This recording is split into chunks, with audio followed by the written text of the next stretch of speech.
இந்த பதிவினை காண இருக்கும் அன்பர்களுக்கு என் முதற்கண் வணக்கம். கந்தமொடு உயிர்படும் கனவங்கம் என சிந்தைகொள் சாக்கியர் தியங்க முகராய் முந்தொரு மூகையை மொழிவித்து எந்தைபால் வந்திடும் அடிகளை வணக்கம் செய்வார் என்று மாணிக்க வாசகர்தம் சேவடிகளை போற்றி அவர் அருளிய 12 திருமுறைகளிலே 8ஆம் திருமுறை மாணிக்க வாசகர் அருளியது. அதன் உள்ளே திருப்பள்ளி எழுச்சி சிவபெருமானுக்கு காலையில் நடக்கும் பூஜைகள் முதல் இரவு வரை திருவாசகத்திற்கும் சிவபெருமானுக்கும் ஏதோ ஒரு தொடர்பு இருந்து கொண்டே இருக்கும். காலையில் சிவபெருமானை எழுப்புவது திருப்பள்ளி எழுச்சி என்றால் இரவில் சிவபெருமானை உறங்க வைப்பது திருப்பொன்னூசல். அவ்வாறென்று சிவானுபவங்களை அனுபவித்து நமக்கெல்லாம் தந்த அரும்பொருளாம் பெருமான் நம்முடைய மாணிக்க வாசகருடைய திருவடிகளை வணங்கி கொண்டு அவர் அருளிய திருப்பள்ளி எழுச்சி என்பது இந்த சிவனடியார்கள் அனைவரும் எழுந்து அவரை தொழுவதற்கு வந்து குவிந்து கொண்டிருக்கின்றார்கள். அவரது பெருமைகளை அறிந்து அவர்களது சிவபெருமானின் பெருமையை உணர்ந்து அவருடைய அருட்சார்பினை உணர்ந்து சிவபெருமானை அன்றி வேறொரு நினைப்பில்லாத சிவனடியார்கள் காலையில் சிவபெருமான் எழுந்திருப்பதற்கு முன்பே அவர்கள் எல்லாம் வந்து நின்று கொண்டிருக்கிறார்கள். மாணிக்க வாசகர் பார்த்தார், இன்னும் நீ தூங்கிட்டு இருக்கிறிய பெருமானே, நீங்க எந்திரிச்சு வரணுமா இல்லையா அப்படின்ட்டு சிவபெருமானையே எழுப்புறதுக்கு திருப்பள்ளி எழுச்சி அப்படிங்கிற பாடலை பாடுகின்றார்.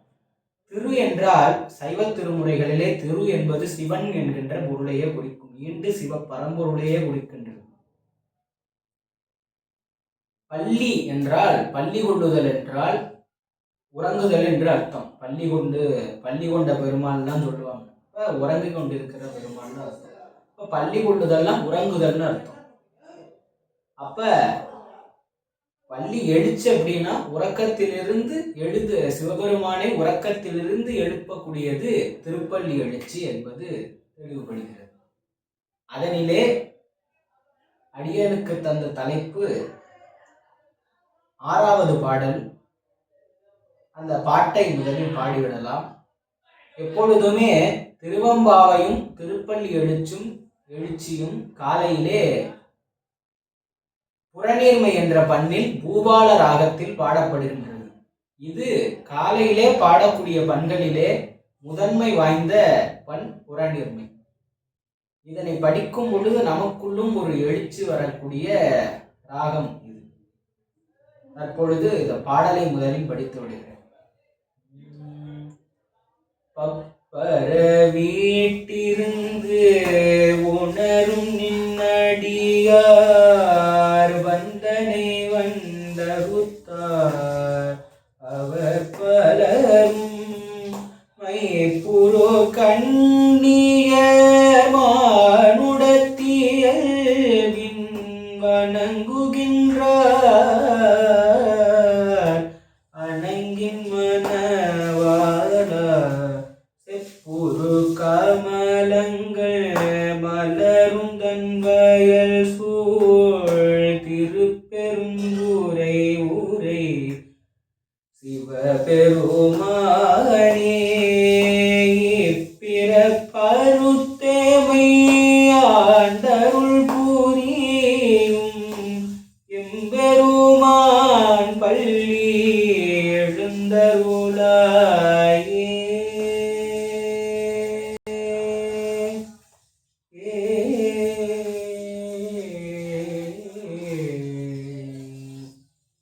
இவ்வாறு இந்த பதிகமானது பாடப்பெறுகிறது. இந்த 6வது திருப்பாடலானது சிவபெருமானை உணர்ந்த அடியார்களுக்கு அவர் செய்கின்ற அருளை கூறி, இவ்வாறு என்னை செய்த பெருமானே நீர் உறக்கத்திலிருந்து எழுந்து வாருங்கள் என்று, உங்களுடைய பள்ளி எழுந்து வாருங்கள் என்று அழைப்பதாக இந்த பாடல் அமைகிறது. பப்பர வீட்டிருந்து உணரும் நின் அடியார் வந்தனை வந்து அறுத்தார் அவர் பலரும். பப்பர அப்படின்னா வீடு வேற்றின் நிலையினை உணர்ந்த, அதாவது அறம் பொருள் இன்பம் வீடு அப்படின்னு சொல்லுவாங்க இல்லையா, முதல்ல அறத்தில் நிற்க வேண்டும், அறத்தினால் வரக்கூடிய பொருளை ஈட்ட வேண்டும், அந்த பொருளினால் வரக்கூடிய இன்பத்தை அடைய வேண்டும், அதன் பிறகுதான் வீடு வேறு கிடைக்கும். அப்ப உன்னுடைய இத்தனையும் அறத்தை நெறிப்படுத்தி நின்று ஐம்பொறிகளையும் அடக்கி உன்னை வணங்கியதால் ஐம்பொறிகளையும் அடக்கி தீவினையிலிருந்து நீங்கி நல்வினை புரிந்து கொண்டிருக்கக்கூடிய உன்னுடைய அடியார்கள், வீடு பெற்றின் நிலையை உணர்ந்த அடியார்கள் வந்தனை வந்தறுத்தார், என்னுடைய மாயைகள் அனைத்தையும் அறுத்து உன்னை வணங்குவதற்கு இங்கு என்னை கூட்டி போந்தார். அவர் பலரும் மைப்புறு கண்ணியர் மானுடத்து இயல்பின் வணங்குகின்றார் வணங்கின் மணவாளா அப்படிங்கிறார்.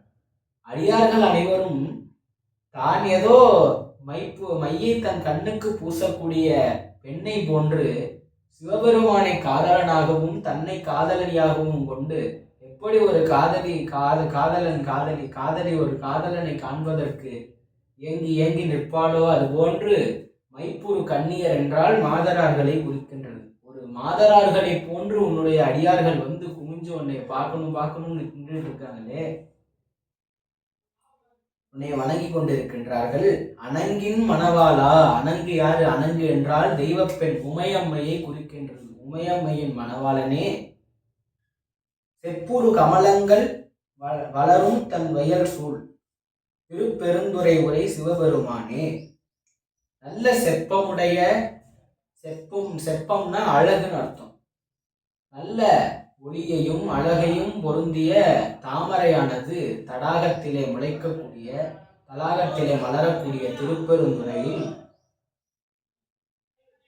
உரைகின்ற சிவபெருமானே, எப்படி காலையில ஆனா தாமரை எப்படி தன்னை யாருமே சொல்லி கொடுக்காம தானா மலர்ந்துடுவே, இப்போ வந்து நான் உன்னை எழுப்புறேங்கிற குறிப்புல அது வருது.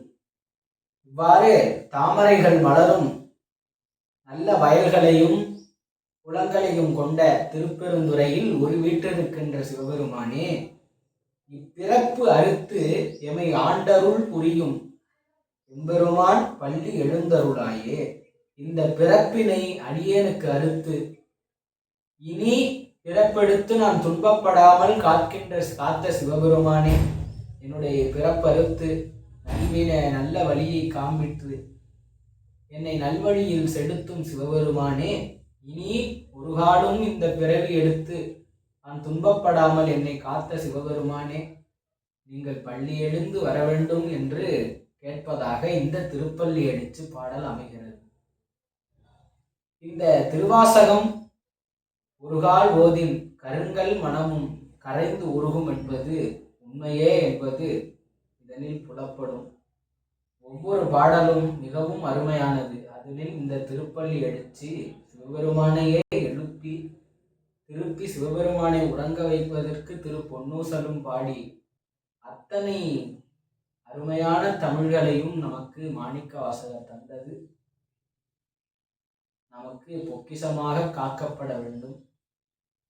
அனைவரும் இதனை படித்து இதனின் பொருளை நன்கு உணர்ந்து சிவபெருமானை வணங்கி இன்புறுவீர்களாக. நன்றி.